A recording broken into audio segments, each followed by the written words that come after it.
channel. So today we are going to be talking about how I got rid of protein overload, okay? How I got rid of protein overload while we deep condition with this Blueberry Bliss Reparative hair mask. So this is my first time ever using this, and we about to see how it works out. I actually just used the Blueberry Bliss Reparative hair wash, and this did me pretty good. I actually thought while I was washing it that my hair was gonna come out extra dry, but it actually feels really good. And my curls are popping, so I cannot be upset about that. So let me go ahead and split my hair into sections and then we can talk. So first of all, let's talk about how I knew that I had protein overload in the first place, okay? So,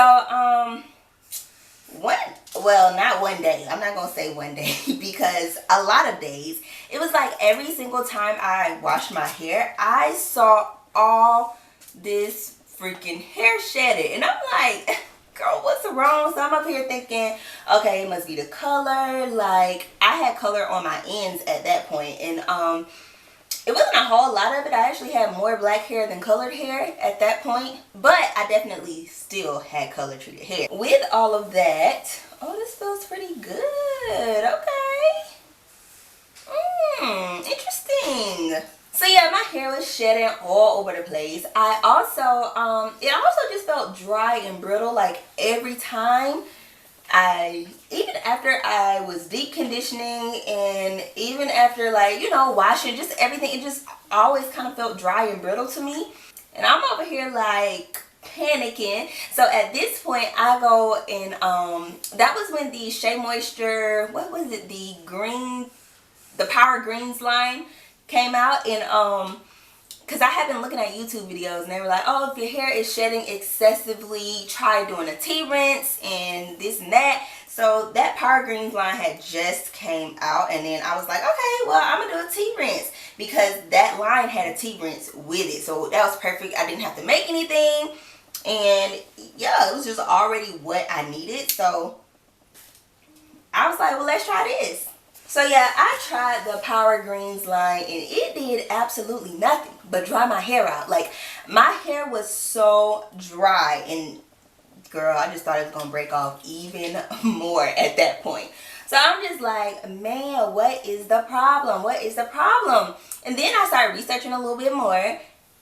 Y'all, come to find out I had protein overload. I was deep conditioning every week, deep conditioning, and I just couldn't understand why I had this problem. So listen, come to find out, every time I was putting some products in my head, something had protein in it. Something. Girl, like, okay, I used to use Shea Moisture a lot back then because my product stash just wasn't thick like that. So I used Shea Moisture a lot, and all of Shea Moisture's deep conditioners, all of their, like, all that stuff, y'all, most of their stuff has protein in it. Even if it's just a little bit, it's protein in it. From the shampoo to the conditioner to the deep conditioner, like, most of it has protein in it. And me not realizing that's what the problem was. I'm just up here using Shea Moisture all the time. I'm not blaming Shea Moisture for my protein overload. Don't get me wrong, okay? So I'm not blaming them for the actual protein overload. It was me not knowing that everything I was using had protein in it. And I'm never just really using just straight up moisturizing products with no protein. You know what I mean? So once I actually realized that I had protein overload, what I started to do was,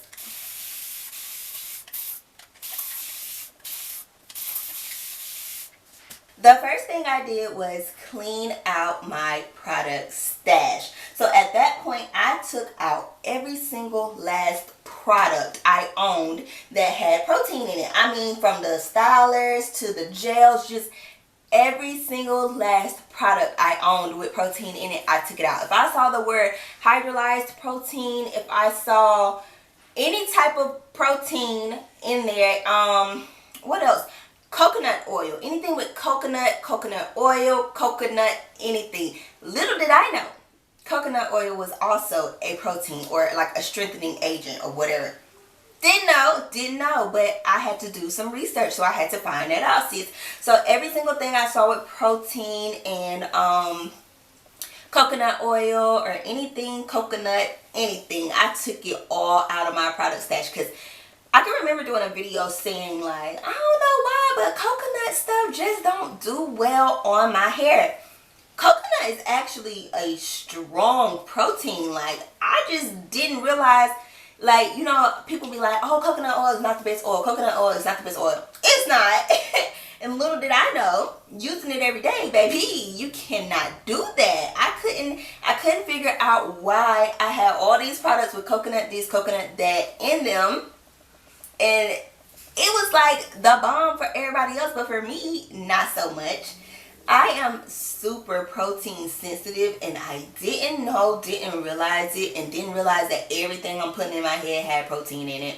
So yeah, I took out all those products with those things in it, and my stash was so small, y'all. I was left with like some Camille Rose products, and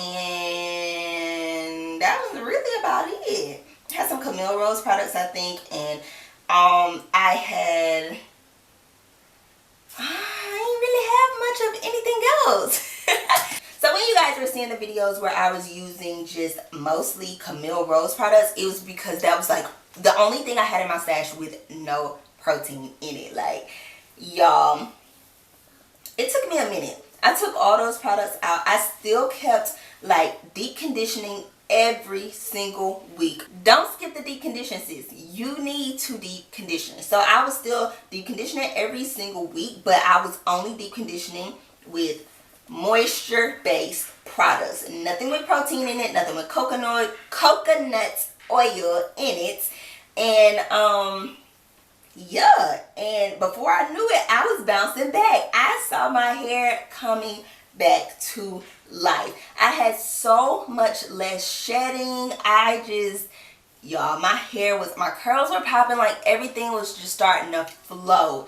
And I'm like, I can't believe that I had let myself get protein overload, but it was like really a learning experience, a learning curve for me, because I didn't know. So along with deep conditioning every week and making sure it was a moisture based product with no protein or coconut oil in it, what I did was I also started using like really moisturizing leave-ins. And yep, focus camera, I see you. Don't cut up on me, okay? Don't cut up.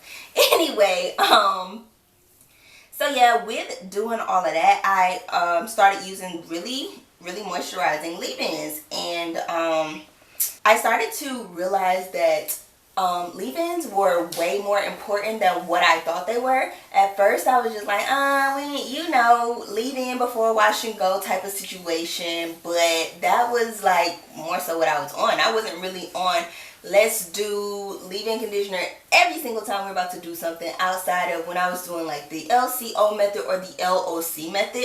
That was the only way I was really using leave-in, or like I said, for wash and goes.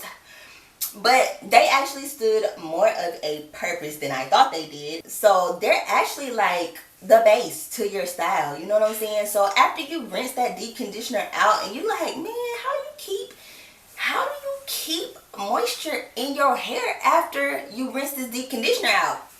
Sis, this is where your leave-in comes in it, okay? Your leave-in is mad important, and don't let nobody tell you otherwise. So I would use leave-ins that I thought were really good, and Camille Rose, once again, was coming through with the leave-ins, okay? The leave-ins were just everything I needed.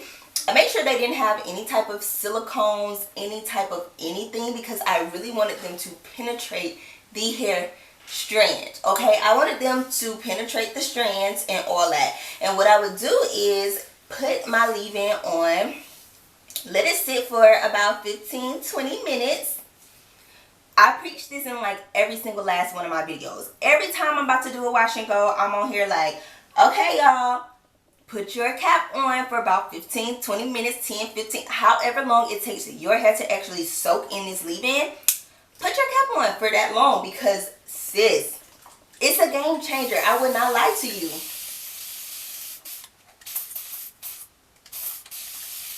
So those made my hair feel super moisturized once again. And then I would just finger detangle like I do now for the most part. I used to use my Felicia Leatherwood a lot more, especially when I was detangling and applying deep conditioners, leave-ins, you know, just different things. I would use my Felicia Leatherwood, and I'll use it every once in a while, but it's mostly like when I'm doing a twist out or braid out or something, and I want to kind of flatten my curls more so I have a more braid out defined or twist out defined looking style once I'm done. I guess that makes sense, instead of having my curls kind of define my style, you know what I mean? Anyway, for the most part, I just finger detangle because it's just so much easier on my hair. And that's that. So those are basically the ways that I got rid of protein overload. And now I'm pretty much on a schedule with my hair. So what I do now is, it's like a every other wash day type of situation for me. So what I do now is, 1 week I'll use a moisturizing deep conditioner. The next week I'm going in with a light protein type deep conditioner. So I know that some deep conditioners are a little bit more harsh than others when it comes down to protein.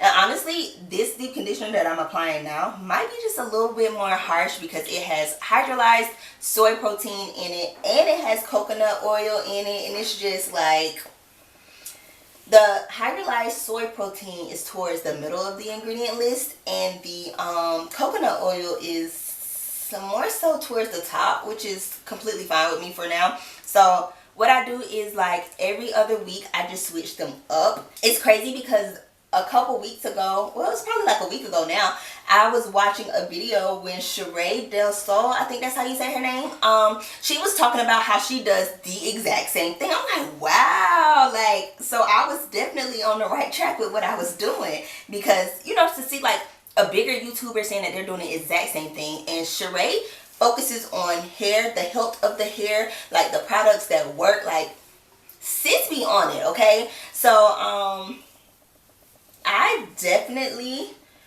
was already doing that even before her videos. That's just what I do now, and it has helped my hair so much. I see a huge difference in my hair.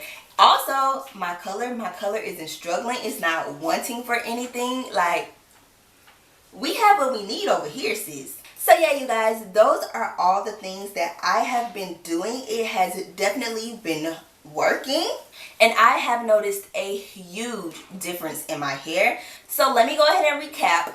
First of all, clean out your stash. If it has coconut oil in it, if it has any type of protein in it, get rid of it, sis. Put it to the side for when you need it, because you're going to need it later, but not right now. Second, make sure you are deep conditioning every single wash day, but with moisturizing products, not with just anything. Third, I need you to apply a moisturizing leave-in, okay? Moisturizing, no protein. Let that thing sit for 15 to 20 minutes with your plastic cap on. Let it penetrate the strands. Your hair is going to feel like butter after that. And then 4, alternate between a protein deep conditioner and then a moisturizing deep conditioner after your hair is back on track, okay? So that way you can prevent moisture overload as well as protein overload. And do not, and I repeat, do not use a harsh protein on your hair unless it is needed. If you feel like your hair absolutely needs a harsh protein, then go ahead and do it, or something just a little bit stronger. To me, the Mael, Babasuit and Mint Deep Conditioner, that is a really strong protein to me. And I can only use it like ever so often. Like, I cannot use that every single wash day. I can't use that much at all. But when I do use it, boom, you see them curls, they bounce back. It looks so good. It looks so healthy and shiny. But it's really strong, and I can't use that like every other wash day. I can't. That's like a every 6 week type of thing for me. So some are just a little bit more harsh than others. But like some lighter protein deep conditioners, I would say Shea Moisture deep conditioners if you haven't canceled Shea Moisture. The Texture ID deep conditioner is like a deep treatment mask. I think that's what it's called. That's a really good protein based or protein deep conditioner. The Soultastic Curl Elastic, it has low protein in it, but I really love, y'all, that is my absolute fave, okay? Those $16 were well worth it, okay? So that's a really good one. And those are the only ones I can think of right off the top of my head right now. But I've been kind of rotating all of those and just making it do what it do. Like I said, this is my first time trying this one, and I don't know how it's gonna turn out. So maybe I should come back to you guys and let you guys see my hair after I rinse this. Actually, that's what I'm going to do. I know this is not necessarily about this deep conditioner, but since we're here, we might as well see what it does. Okay? So I'll be back in about 30 minutes to let you guys see what my hair is looking like after rinsing this out, and then we can close out this video. There you go. Focus. So yeah, I'll be back to show you guys what it is doing, and yeah, we can close out this video and go on about our day. Okay, you guys, so I am back with freshly deep conditioned hair. And the curls are popping, if I do say so myself, okay? My hair actually feels really, really good. It's still soft, but I also feel like, you know, it got a little bit of bounce back to it, you know what I mean? Like, girl, get these curls all the way in line. So it definitely did what it came here to do, baby girl, baby boy. If you don't see what you doing. Anyway, y'all, I just wanted to let you know how I felt about this deep conditioner. I am going to go ahead and apply the Blueberry Bliss Reparative Leave-In Conditioner. So this whole entire line has a protein, a little bit of protein, light protein or whatever in it. So I definitely don't feel like my hair is like dried out or anything like that. That's a go for me, okay? Because y'all know how it can get with conditioners and protein, and just feeling like your hair doesn't feel really good after using them.